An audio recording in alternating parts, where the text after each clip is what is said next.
Voilà, alors bonjour à tous, j'espère que vous allez tous vraiment super bien. On se retrouve en ce début d'après-midi pour la température moyenne mondiale #6. Et d'ailleurs, avant ça, je vous parle d'un article qui est apparu sur ce site. Enfin, j'attendais avec impatience, du coup on va prendre une bonne moitié de cette vidéo pour en parler. Enfin non, une petite moitié. Alors, déjà cet article... le titre, c'est Chute de la température moyenne mondiale en décembre. Et oui, parce qu'ils ont dit que depuis le 10 décembre, on est dans des températures dignes de la période 1980 à 2010. Donc dignes, on a la même température qu'il y a 30 ans. Et pour cela, ils ont comparé avec d'autres modèles, pas météo, d'autres modèles qui mesurent la température moyenne mondiale. Donc là... les modèles qui disent ce que je vous dis, c'est NCEP, NCAR, des très bons modèles, hein, d'accord. Et ils ont comparé avec le modèle EAR5. Bien sûr, il existe encore d'autres modèles comme la NASA, UAH et tout ça. Il y en a 6 en tout. Et bien sûr, après, à la fin du mois, on fait la moyenne de ces 6 modèles. Et la moyenne, elle rejoint chaque fois souvent ce que je vous dis en vidéo. Bien sûr, le modèle que je vais vous présenter, NCAR, qui a été comparé au modèle où je vous parle à chaque fois, c'est un modèle à chaque fois qui donne à chaque fois sur les 6 modèles la température moyenne mondiale la plus haute. C'est à chaque fois lui qui a la température moyenne mondiale sur le mois la plus haute.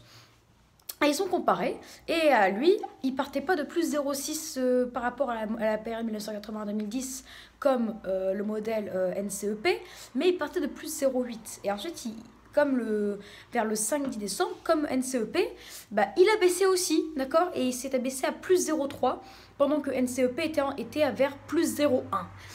Ensuite, il a remonté comme NCEP vers plus 0,4 et NCEP plus 0,15. Et ensuite, là, c'est en train de rebaisser. On est à plus 0,37 le 18 décembre. Après, on n'a plus de données, alors que... NCAR, on n'a plus de données, alors que NCEP, le modèle où je vous parle, là on a les données jusqu'au 21 décembre, et aujourd'hui on va parler de la température moyenne mondiale du 21 décembre. Et c'est parti pour une nouvelle baisse. Donc NCEP, NCAR, a priori là en ce moment, même si on n'a pas les vraies températures, on est approximativement à plus 0,3, vu que ça se suit. Et une température basse hein, quand même. Donc voilà, et après du coup ils se sont interrogés, ils ont dit mais pourquoi une telle baisse? Ils ont dit que la Niña était en partie responsable à 50%, parce qu'ils ont dit que sans cette Niña on serait à plus 0,3, mais même passer de plus 0,6 et déjà passer de plus 1 degré en 2016 et en moyenne passer de plus 0,6 plus 0,7 de 2007 à 2020 à plus 0,3 en moyenne sur la Niña, pourquoi? Eh bien, figurez-vous que personne ne sait encore, ils n'ont pas d'explication. Ils ont dit que c'était des variations naturelles. Oui, mais pourquoi? Ils ne savent pas. Ils se renseignent là-dessus, mais ils ne connaissent pas la nature de cette baisse. Alors, bien sûr, ils commencent à se dire c'est à cause du soleil. Parce que, à part ça, je ne vois pas d'autres explications. Mais là, pour l'instant, c'est flou. Donc, ne vous dites pas directement c'est le soleil. Non, c'est flou. On en saura plus tard. Ou même, on n'en saura jamais. On n'en saura peut-être jamais. Voilà, donc pour ce petit point sur notre article qui est sorti ce matin, j'étais très content.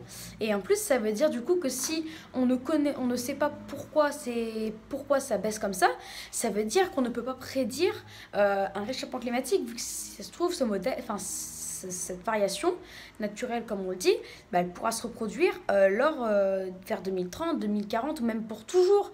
Donc en fait, si on ne sait pas ce que c'est, et donc du coup, si on ne peut pas la prévoir, alors on ne peut pas dire que vers 2050-2100, on aura un grand réchauffement, si cette variation naturelle peut se répéter beaucoup de fois, et elle peut avoir de belles conséquences aussi. En plus, avec l'activité solaire, le Gulf Stream et les Niñas qui vont s'intensifier à cause du refroidissement.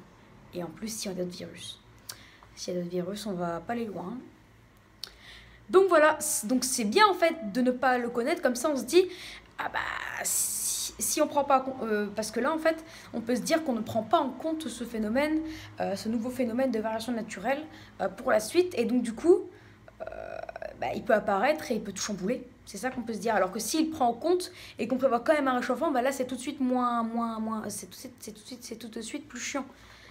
Donc voilà, là on ne prend pas en compte ce phénomène, mais je pense que quand on saura ce que c'est, je sais pas quand, on devra vraiment prendre en compte.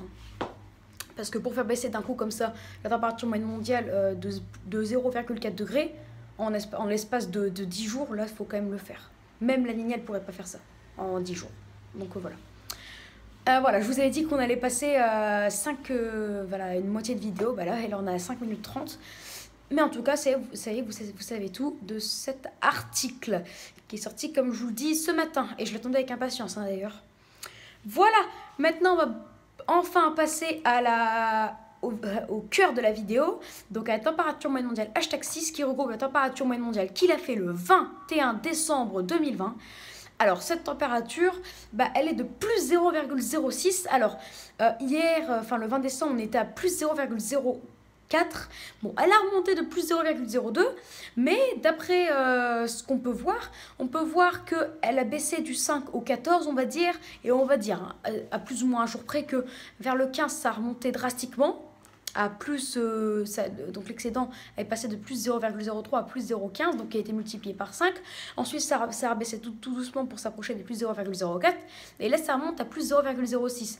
Donc, on peut dire que cette remontée est beaucoup moins importante que l'autre remontée qui a multiplié l'excédent thermique de 0,03 par 5. Et donc là, ça n'a même pas été multiplié par 2. Donc ça laisse entendre que si ça remonte, mais très légèrement, après ça va baisser, mais plus drastiquement. Parce que pour aller de plus 0,3 à plus 0,15 et ensuite rebaisser à plus 0,4, voilà, après ça a du plus de mal à baisser quand ça monte beaucoup, mais quand ça monte peu comme ça, après ça aura beaucoup moins de mal à baisser. Donc là, je crains déjà une rebaisse pour demain. Je dirais plutôt, vu comment ça pourrait baisser, on sera autour des plus 0,02, plus 0,03. Après, c'est moi qui dis ça. On en reparlera demain. Mais voilà, on en reparlera demain. Oula, excusez-moi. Alors, donc, voilà, donc, alors par rapport aux moyennes plus 0,06, c'est pas énorme du tout, c'est même proche des normales, on n'est même pas à plus 0,1 par rapport à la période 1980 à 2010. Donc vous voyez, même quand ça remonte au maximum, ça n'excède pas les plus 1. Donc oui, je prévois une rebaisse, en fait ça fluctue. Donc là, ça a baissé, ça a remonté drastiquement, ça a rebaissé, ça a remonté légèrement, ça va baisser fort et ça va avoir de plus en plus de mal à remonter. C'est ça en fait que je pense. Donc ça fluctue, mais en baissant de plus en plus. Après, on verra même plus ma main. C'est ça que ça veut dire en fait. Ça va baisser de plus en plus. Donc je crains qu'on soit repassé avant la fin décembre au moins une fois sous la normale par rapport à la période 1980-2010. Et NCAR, vu qu'il y a toujours en règle générale plus 0,2 par rapport à plus 0,2 degrés de plus par rapport au modèle NCEP NCAR, EAR5, je pense là qu'il doit être en ce moment pour le 21 à plus 0,3 et qui devrait s'abaisser jusqu'à plus 0,1. Mais je vous rappelle que c'est le modèle en général sur les 6 modèles qui dit la température la plus haute. Mais je vous rappelle que pour trouver la température moyenne mondiale mensuelle au total, on calcule la moyenne des 6 modèles. Et en règle générale, la moyenne des 6 modèles, ça fait NCEP. Donc notre modèle dont je vous parle. Donc ouais, au total, le mois de décembre pourrait être à plus 0,2. Plus 0,2. Donc il pourrait battre...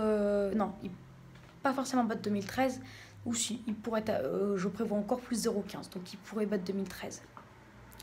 Et oui, parce que se dire que le plus haut modèle y est à plus 0,2 de plus par rapport au modèle NCEP, c'est mieux que de se dire, parce que moi je pensais au départ qu'il était à plus 0,4 de plus, mais là il y a plus 0,2, donc ça va. Il y a des modèles encore en dessous de NCEP. Ça, je ne vous l'ai pas dit, mais il y a des modèles en dessous de NCEP, il y a des modèles au-dessus, mais en dessous, parce que s'il n'y aurait pas de modèle qui disait une température en dessous de NCEP, NCEP ne serait pas la moyenne des 6 modèles. Ça, c'est logique, c'est mathématique. Donc oui, il y a des modèles certains modèles, 1 ou 2 modèles sur les 6, ont déjà vu que la température mondiale était repassée sous la barre des plus 0. Donc on était certains ont dit jusqu'à moins 0,05, donc une température plus froide que la période 1980 à 2010. À suivre, mais nous prévoyons encore une baisse. Et là, cette fois, on va davantage parler de EAR5, le nouveau modèle le plus haut. Voilà. Donc on va parler du modèle moyen des 6 et on va parler du modèle le plus haut.